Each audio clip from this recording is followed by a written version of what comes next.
this time, I invite the children who are here, I invite our young people to come forward for a little bit. We're going to chat for a bit. Come on up. Good. Good, good, good. All right. Come on up. Yeah, you can see right there. Perfect. Perfect. Come on up. Hello. Awesome. All right. I've got a series of trick questions for you today. Are you excited? I'm going to ask you a series of trick questions. I don't want you to overthink them. Just answer what you think is the right answer. Okay? First question, do you feel closer to God when you are hungry or full? Hungry? Good. Do you feel closer to God when you have a whole lot or not much at all? Not much at all. I shouldn't have told you these were trick questions. Pretend I didn't tell you these were trick questions. Do you feel closer to God when you are hungry or full? Yeah, full. Yeah, because these aren't trick questions. Do you feel closer to God when you have a whole lot or nothing at all? Whole lot. Good. Do you feel closer to God when you are laughing or crying? Laughing. Do you feel closer to God when your driveway is full of snow or after you've cleared it? Full of snow. Do you feel closer to God when you are at school or school is canceled? Should we ask your parents? Parents, do you feel closer to God when they're at school or school's been canceled? At school. Do you feel closer to God when you have all-wheel drive in the snow or just front-wheel drive? How about front-wheel drive or just a bicycle? Now, these are all trick questions. Did you know that? No, you had no clue. I did tell you, and then I told you to forget that I told you. Why are those trick questions? Well, right. But what makes those questions trick questions? Are we ever closer to God than not? Or is God always right there?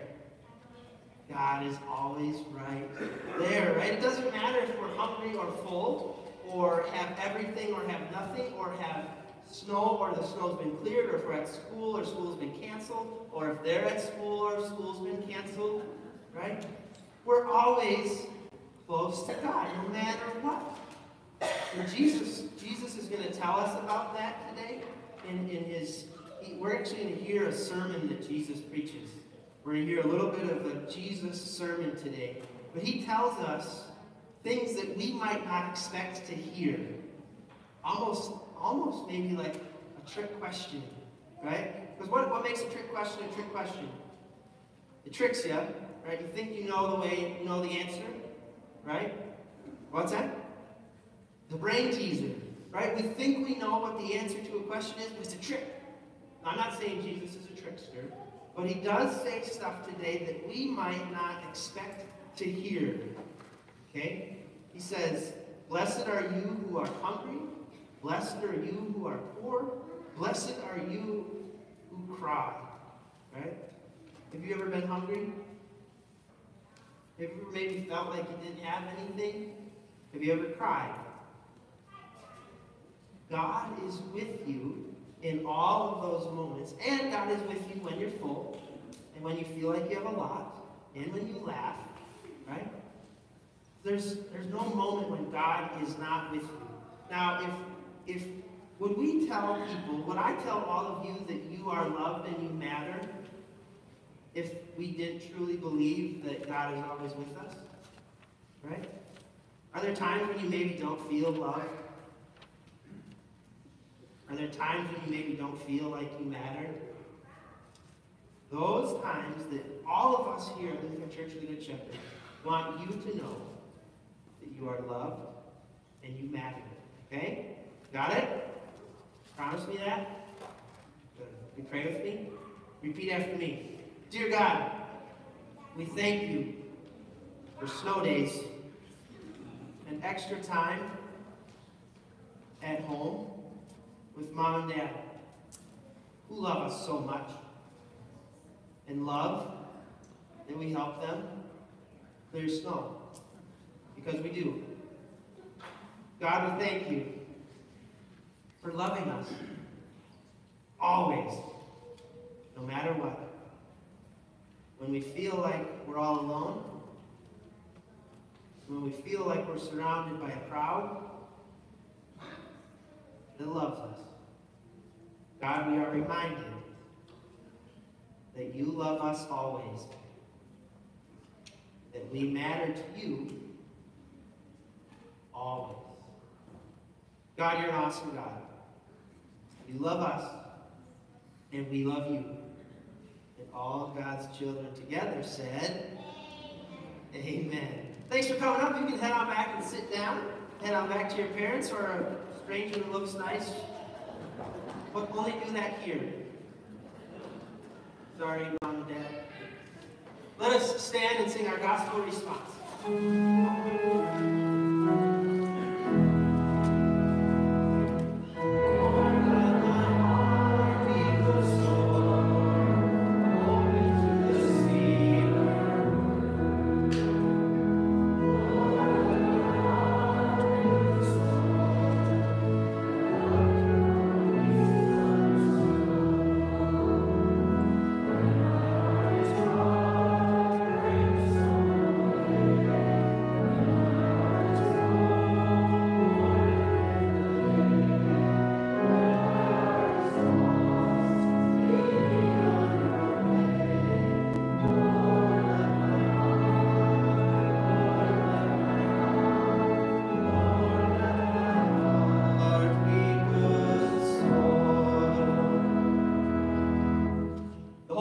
According to St. Luke, the 6th chapter.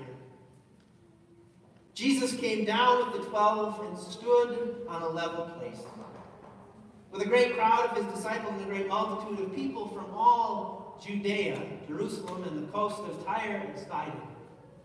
They had come to hear him and to be healed of their diseases.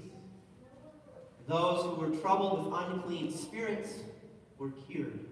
And all in the crowd were trying to touch him, for power came out from him and healed all of them. Then he looked up at his disciples and said, Blessed are you who are poor, for yours is the kingdom of God. Blessed are you who are hungry now, for you will be filled. Blessed are you who weep now, for you will laugh. Blessed are you when people hate you, when they exclude you, revile you, and defame you on account of the Son of Man. Rejoice in that day, and leap for joy, for surely your reward is great in heaven. For that is what their ancestors did to the prophets. But woe to you who are rich, for you have received your consolation. Woe to you who are full now, for you will be hungry. Woe to you who are laughing now, for you will mourn and weep. Woe to you when all speak well of you, for that is what their ancestors did to the false prophets. The gospel of the Lord. Praise to you, Lord Christ. You may be seated.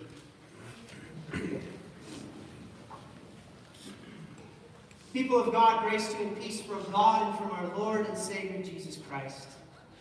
Amen. How are we feeling about that right now?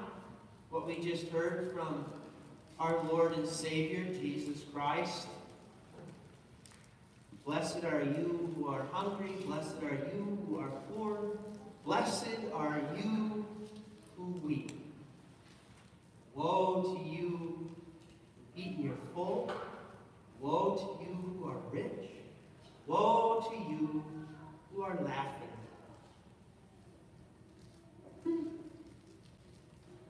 It doesn't make me comfortable. I mean, it's not the warm, fuzzy Jesus we sometimes think that we just like carry alongside us for when we really need it. Really, it turns upside down this way of the world we've come to know.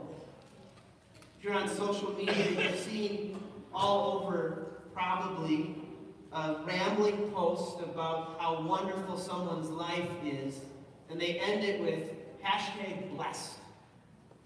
Right? Anybody on social media seen that? Where someone it'll be a beautiful picture of a wonderfully well-operating family system where it's two partners sitting at the dinner table with their offspring, table full of food, and a rambling reflection on how wonderful they have it. And they end it with #blessed. We read it, we realize, I have all these things, and my life is perfect, therefore, I've been blessed. And we know that not every mealtime is like that. We know that not every moment that family spends together, guilty in the Tofar household, is wonderful and perfect. We know that mom and dad at times want to pull their hair out because of those #blessings in their life. And we know that sometimes that almost 5-year-old tells her father that he's the worst. Too bad, honey, I'm the only one you got. Right? I mean, we've all, if you have a family, and it's not just husbands and wives that post pictures of how they are so blessed. Anybody can do it. I mean, people talk about, oh, I just got this best job in the whole world, and I come home to a beautiful place, and I have a roof over my head, and I'm #blessed. Sure. Okay. But what it does is it immediately pits us with that image against what it isn't. Because when we post that picture of how perfect, or our idea of perfect, our life is, it immediately says it's perfect because of what it isn't. It immediately says that if I didn't have this spouse and this family and this food on my table, I wouldn't be #blessed. It immediately puts in our mind what is good and what is not. And that having all those things is good and as God intended, and not having them means I've obviously done something wrong. I don't think so. And I read a quote I read a question one time. I was challenged once, and I don't remember who asked the question, but the question was, would we know good if we didn't have bad? Right? I mean, if you were to define good, you would probably say, well, it's that which isn't bad. I mean, that's your easiest definition of what is good. Well, it's the stuff that isn't bad. Who are good people? Well, they don't do bad stuff. What's a good day? Well, there's none of that bad rain and 2 feet of snow, right? There's no bad weather on a good day, right? You wake up, you look at the forecast. You wake up, you look at the forecast. Today is going to be a good day. We have this idea that good and blessed is compared to what it's not. Jesus throws this sermon in our face. Blessed are you. He doesn't say who are full. Blessed are you who are poor. Blessed are you who are hungry. Right? Blessed are you who mourn. When we think about it. Well, I've been hungry. Maybe not as hungry as a good chunk of the population in our world. But I've felt hungry at times. Right? I've felt not necessarily rich at times.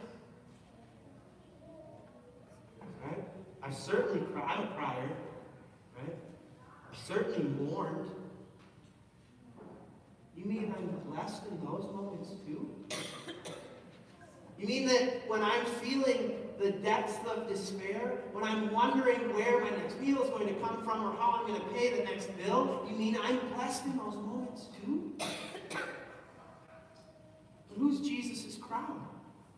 I mean, it tells us who's there. People that were coming to be healed. The unclean spirits. Those with unclean spirits were coming to Jesus. He is speaking to a crowd who were made to feel like nothing in their society.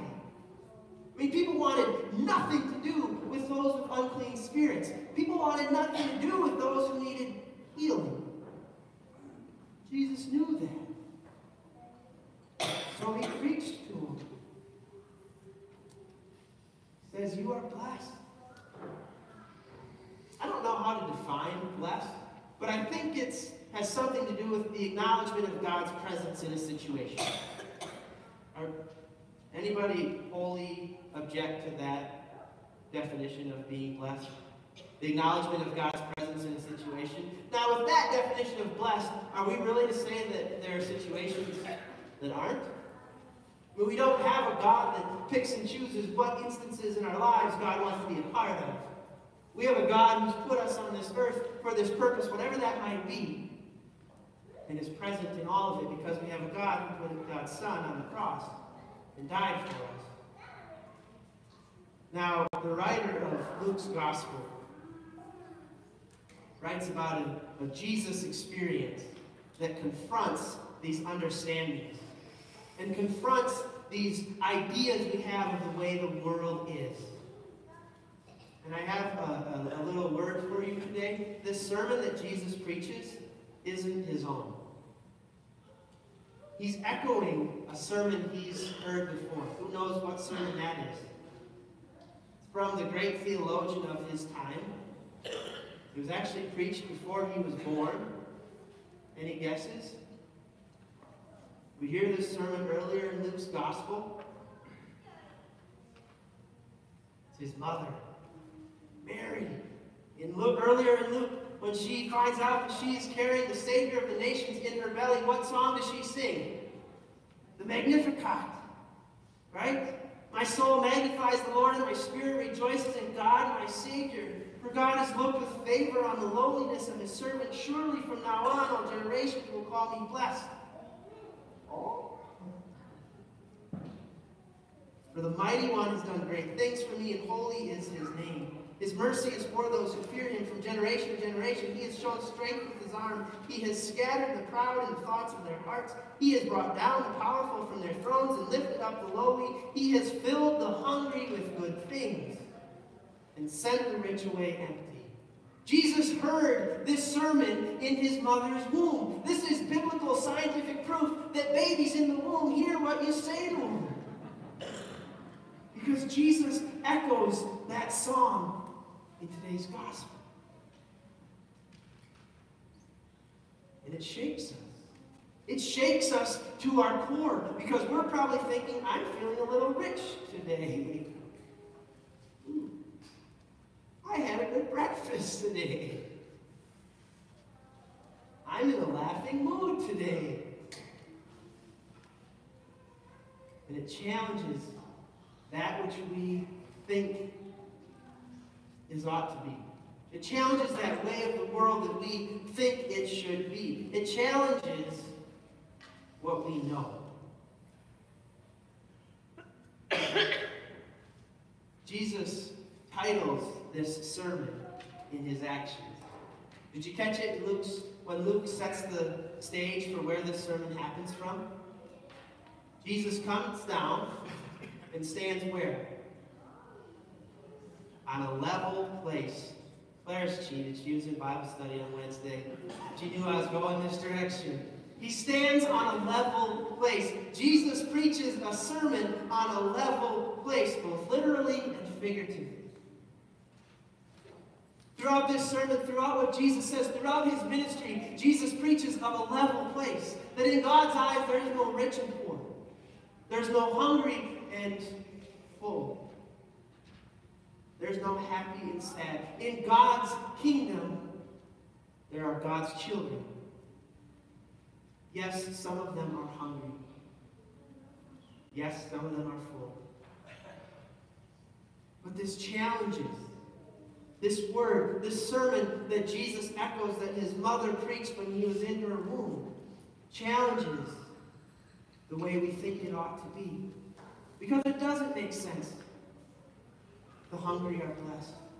Not in the way that we've come to know the world. Right? It challenges the thought that no way could the poor be blessed. At least not in the way we've come to know the world. And the other challenging part is it challenges those times when we feel that God is nowhere near. Because we can look at this and say, I've been in that situation, or I can think of my own situation. And in Jesus' words today, we are told that God is right there in the middle of it. Doesn't make it better. There's still poverty. There are still hungry people.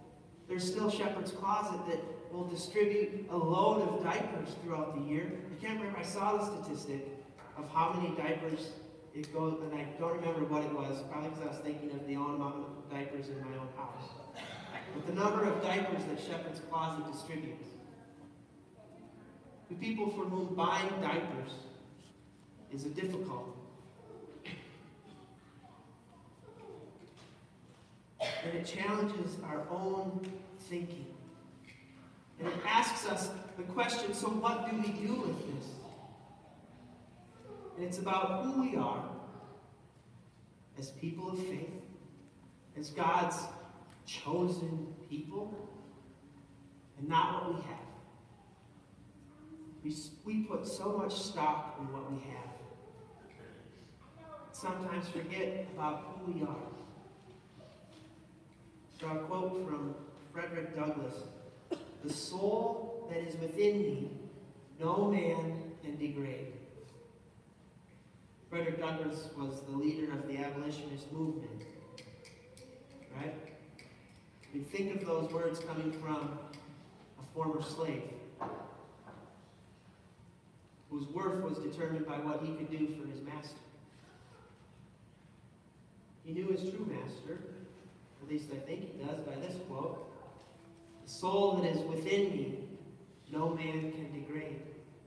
The soul that is within each and every one of us, no man can degrade, because the soul that is God given. It is a soul that is God blessed, no matter the path that soul might take. God has called us to this place for this purpose in this time. Realize that there's maybe a part that we play in this whole the poor being blessed and the hungry being fed movement. People of God, this challenges us. Jesus challenges us. Mary, the Magnificat, a sermon that Jesus echoes today, challenges us, but also tells us how much we are loved.